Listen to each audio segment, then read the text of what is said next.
आज से 4 दिन बाद हम अपना सबसे बड़ा पर्व स्वतंत्रता दिवस मनाने जा रहे हैं। लेकिन देश की राजधानी दिल्ली में इतना सख्त पहरा पिछले कुछ सालों में कभी नहीं देखा गया।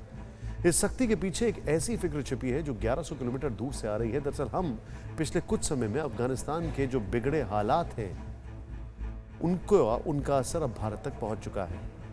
तालिबान के बेकाबू होते ही भारत में भी पाकिस्तान से ड्रोन आने लगे, ड्रोन के साथ हथियार और गोला बारूद आने लगा। इसीलिए फिक्र बढ़ी है और अफगानिस्तान में जो कुछ हो रहा है उससे हमारी फिक्र 100% जुड़ी हुई है। अफगानिस्तान में जो हालात हैं वो सिर्फ एक मुल्क का मसला नहीं है। अफगानिस्तान में तालिबानी आतंक की जो आग लगी है उसके पीछे भारत के पड़ोसी देश पाकिस्तान और उसकी खुफिया एजेंसी आईएसआई का भरपूर सहयोग है। पड़ोसी देश हर हाल में अफगानिस्तान में भारत के हित को नुकसान पहुंचाने पर तुला है। इसीलिए आज हिंदुस्तान के नजरिए से अफगानिस्तान की फिक्र का विश्लेषण जरूरी है। दुनिया जानती है कि तालिबान को पाकिस्तान का समर्थन है। पाकिस्तान की ही बदौलत तालिबान अफगानिस्तान पर कब्जा कर रहा है, लेकिन अब इसका सीधा असर दिल्ली पर दिख रहा है। आतंकी खतरे को लेकर भारत सरकार अलर्ट पर है। 75वें स्वतंत्रता दिवस के लिए लाल किले की किलाबंदी कर दी गई है। जिस गेट से लाल किले के अंदर दाखिल होते हैं उस मेन गेट को पहली बार बड़े बड़े कंटेनर से ब्लॉक कर दिया गया है। यानी कोई भी शख्स जबरन लाल किले में तमाम पुलिसकर्मियों को चकमा देते हुए मेन गेट तक पहुंच भी गया तो ये बड़े बड़े कंटेनर उसके लिए सबसे बड़ी बाधा होंगे। अब ये कंटेनर लाल किले का सुरक्षा कवच होंगे। अगर साफ शब्दों में और सीधे शब्दों में कहें तो अफगानिस्तान के हालात को देखकर भारत सरकार बहुत गंभीर है। चाहे बात देश के अंदर सुरक्षा की हो या फिर अफगानिस्तान में रह रहे भारतीयों की सुरक्षा की हो, हिंदुस्तान के माथे पर भी चिंता की लकीरें बढ़ गई हैं। कई भारतीय मज़ारे शरीफ में रहते हैं, वहां मौजूद कॉन्सुलेट में भी कई भारतीय कर्मचारी काम करते हैं। ऐसे में भारत ने इन सभी लोगों के लिए ऑपरेशन एयरलिफ्ट को शुरू किया। मज़ारे शरीफ कॉन्सुलेट से सभी भारतीय कर्मचारी भारत लाए गए। वायुसेना का स्पेशल विमान सभी भारतीयों को लेकर दिल्ली आया। इंडियन काउंसुलेट की तरफ से भारतीयों के लिए हेल्पलाइन भी शुरू की गई है। भारत सरकार ने सभी भारतीयों को विमान सेवा बंद होने से पहले वापस लौटने की सलाह दी। काबुल में भारतीय दूतावास ने भारतीय कंपनियों से अपने निर्माण स्थल से भारतीय को हटाने को कहा है। इससे पहले कंधार से भी भारत ने अपने कर्मचारियों को भारत वापस बुलाया था और अब मज़ार शरीफ में मौजूद वाणिज्य दूतावास के कर्मचारियों और वहां रहने वाले बाकी भारतीयों को भारत लाया गया है। आपको बता दें कि मौजूदा वक्त में अफगानिस्तान में 5 कॉन्सुलेट हैं, मसलन काबुल, कंधार, मज़ार शरीफ, जलालाबाद और हीरात, जिनमें से कंधार और मज़ार शरीफ से भारतीय वापस बुला लिए गए हैं। जल्दी 3 कॉन्सुलेट से भी भारतीयों को बुलाया जा सकता है। भारत सरकार के सूत्रों के मुताबिक अभी भी 1500 भारतीय अधिकारी और कर्मचारी अफगानिस्तान में, इनमें से ज्यादातर काबुल में, और काबुल की तरफ ही तालिबान तेजी से कूच कर रहा है। साथ ही कब्जा किए गए इलाकों में क्रूरता की सीमा पार कर रहा है। आप खुद देखें इस रिपोर्ट। अफगानिस्तान में इस बरसते बारूद के बीच से जैसे जैसे तालिबान के बारूदी इरादे सामने आ रहे हैं, अफगानिस्तान के हाथ से उसकी राजधानी काबुल भी खिसकती दिखाई दे रही, क्योंकि आतंक के ब्लूप्रिंट में काबुल फतह करने का जो खाका खींचा गया है वो पूरे अफगानिस्तान से काबुल की ओर भाग रही इस आवाम में छिपे। काबुल से बाहर अफगानिस्तान में चारों ओर हथियारों से लैस तालिबान के आतंकी नजर आ रहे हैं और आतंकियों की क्रूरता दिखाई दे रही, जो रोज ही अलग अलग इलाकों पर अपनी पकड़ मजबूत करते जा रहे हैं। ये तालिबान की क्रूरता ही जिससे अफगानिस्तान की आम आवाम में खौफ है, और खौफ का आलम यह है कि हजारों की संख्या में लोग घरों को छोड़कर काबुल शहर की तरफ भाग रहे हैं, जहां तक कि रात रात भर ये पलायन जारी रह रहा है। दरअसल ये भी तालिबान की रणनीति का ही हिस्सा है, क्योंकि अफगान की आम आवाम को बेरहमी से डराकर काबुल की ओर धकेला जा रहा है। और ये कैसे हो रहा है, ये बताने से पहले आपको घर बार छोड़कर भाग रहे तालिबानी लड़ाकों की क्रूरता की कहानियां सुनाते हैं, जो रोंगटे खड़े कर देने वाली। तालिबान के कब्जे वाले इलाकों में सड़कों पर लाशें बिखरी पड़ी। आम अफगानी परिवार की लड़कियों को अगवा किया जा रहा है। अगवा लड़कियों का तालिबानी लड़ाकों से जबरन निकाह किया जा रहा है। युवाओं को तालिबान की ओर से लड़ने का फरमान सुनाया जा रहा है। अब तक यही आशंका जताई जा रही थी कि तालिबान की हिट लिस्ट में सिर्फ अफगान सैनिक हैं, लेकिन हर बीते दिन के साथ तालिबानियों के बढ़ते इंतहा जुल्म के शिकार आम अफगानी भी होने लगे।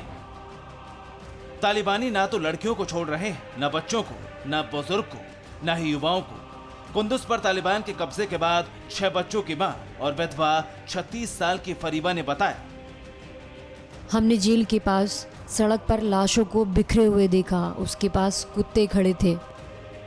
कुंदुज से ही भागकर काबुल पहुंचने वाले 22 साल के मीरवाइज खान अमीरी ने कहा, 3 दिन पहले तालिबान ने एक नाई की सिर्फ इसलिए हत्या कर दी क्योंकि उन्हें लगा कि वो सरकार के लिए काम करता है, लेकिन वो सिर्फ एक नाई था। अमीरी ने बताया कि तालिबानी उन लोगों को मार रहे हैं जिन पर उन्हें शक है कि वो सरकार के लिए काम करते हैं। कुंदुज के ही रहने वाले अब्दुल मन्नान ने बताया कि तालिबान ने उनके बेटे का सिर कलम कर दिया। अफगानिस्तान से आती यही कहानियां और ये तस्वीरें हिंदुस्तान समेत पूरी दुनिया की फिक्र बढ़ा रही। अब तक आपने जो सुना ये तो सिर्फ तालिबानी बर्बरता की 4 कहानियां हैं। मानवीय सजा के नाम पर बदनाम तालिबान का चेहरा दिखाने वाली तस्वीरें और भी। अफगानिस्तान के बाकी प्रांत से भागकर काबुल पहुंचे लोगों ने बताया कि जिस परिवार में 2 लड़कियां होती हैं उनमें से एक को तालिबानी उठा ले जाते हैं और आतंकी से निकाह करा देते हैं। जिस घर में 2 लड़के होते हैं तो उनमें से एक को युद्ध लड़ने के लिए तालिबानी लेकर चले जाते हैं, और अगर लोग तालिबान के फरमान को मानने से इनकार करते हैं तो मां के सामने ही उसके बेटे की हत्या कर दी जाती या फिर बेटी को उठा ले जाते। क्रूरता की इन सभी कहानियों के पीछे मकसद एक है, दुनिया को यह बताना कि तालिबान से मौत भी कांपती है और अफगानी भी। तालिबान की नाफरमानी की सजा न सिर्फ अफगानी आम आवाम को भुगतनी पड़ रही है, बल्कि अफगान आर्मी के जवान भी इन्हीं हालातों से जूझ रहे हैं और अफगान सरकार भी काबुल की तरफ आने वाले रास्तों पर लोगों का तांता लगा है। अफगान सरकार ना तो इन्हें रोक पा रही, ना वापस भेज पा रही।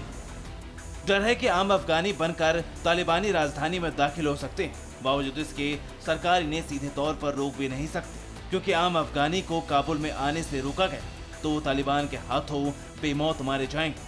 तालिबान भी सरकार के इसी धर्म संकट का फायदा उठा रहा है और आम अफगानी को काबुल की तरफ धकेल रहा है। अमेरिकी सैनिकों की वापसी के साथ ही अफगानिस्तान एक बार फिर से युद्ध की आग में चल रहा है। तालिबान लड़ाके अधिकांश इलाकों पर कब्जा जमा चुके हैं और अफगान सैनिक काबुल जैसे बड़े शहरों को बचाने के लिए जंग लड़ रहे हैं, लेकिन तालिबान दावा कर रहा है कि जल्दी पूरा अफगानिस्तान उसकी मुट्ठी में होगा। दरअसल तालिबान की इस ताकत के पीछे है पाकिस्तान। तालिबान आज जो कुछ कर सकता है, जो कुछ कर रहा है, उसका मास्टर प्लान आईएसआई ने तैयार किया है और इस मास्टर प्लान में भारत के प्रोजेक्ट्स को टारगेट करना है और यही उनकी टॉप प्रायोरिटी भी है। काबुल से कंधार तक, हेरात से हेलमंद तक, अफगानिस्तान की जमीन में जो बारूदी गंध है, इसका पाकिस्तान से सीधा संबंध है। अफगानिस्तान चीख चीख कर यही कहता है, दुनिया भी इसे मानती है, जानती है कि हमारी सरहद के उत्तरी छोर पर जो कब्जे की लड़ाई है, ये आग पाकिस्तान नहीं लगाई है। और अब पाकिस्तानी खुफिया एजेंसी आईएसआई का प्लान अफगानी लड़ाकों पर भारी पड़ रहा है, जिसने भारत की फिक्र बढ़ा दी है। आप ये जानकर हैरान रह जाएंगे कि बीते 5 दिनों के भीतर तालिबान ने अफगानिस्तान की 8 प्रांतों की राजधानियों पर कब्जा कर लिया है। अफगान लैंड के जोजान राज्य की कैपिटल शेबेरगन भी तालिबान के कब्जे में है। इसके अलावा सारे पोल की राजधानी पर भी तालिबानी कब्जा जमाए बैठे हैं। इतना ही नहीं, समागन प्रांत की राजधानी समागन शहर को भी तालिबान ने हथिया लिया है। कुंदूज प्रांत की राजधानी कुंदूज शहर है, उसे भी तालिबान ने हासिल कर लिया। तो वही अफगान के तखार प्रांत की राजधानी तालोकान भी अब तालिबान के कब्जे में है। इसके अलावा दक्षिण पूर्वी हिस्से में मौजूद गजनी प्रांत की राजधानी पर भी तालिबान ने शिकंजा कस लिया है। बीते 100 घंटों में ही गजनी, ऐबक, जरान, शेबेरगन, तालोकान, कुंदूज सारे पुल पर कब्जा करना ये बताता है कि तालिबान की ताकत और रणनीति के पीछे कोई ना कोई खड़ा है और इनके निशाने पर हिंदुस्तान भी है। तालिबान ने जिन प्रांतों पर कब्जा किया है, इसमें निमरूज प्रांत की राजधानी जारान भी शामिल है। ये वही शहर हैं जहां पर भारत ने हजारों करोड़ रुपए खर्च करके आधुनिक सिल्क रोड का सपना देखा था। अब यहां तालिबान का कब्जा है और आईएसआई तालिबान के साथ मिलकर इसे बर्बाद करने में लगी है। कैसे, इसे समझिए। भारत ने ईरान के चाबहार बंदरगाह के रास्ते जारान शहर होते हुए मध्य एशिया के तेल और गैस समृद्ध देशों ताजिकिस्तान, उज्बेकिस्तान और किर्गिस्तान से जुड़ने का सपना देखा था। जारान शहर अफगानिस्तान में भारत के लिए प्रवेश द्वार था। भारत ने ईरान से अफगानिस्तान के जारान शहर तक के लिए करोड़ों रुपए खर्च करके बेहतरीन सड़क बनाई थी। भारत नई सिल्क रोड के लिए जारान को हब बनाने वाला था। अब इस शहर पर पाकिस्तान की मदद से जंग लड़ रहे तालिबान का राज है, जो भारत के हितों पर गहरी चोट है। और ये सब आईएसआई की शह और प्लान पर हो रहा है।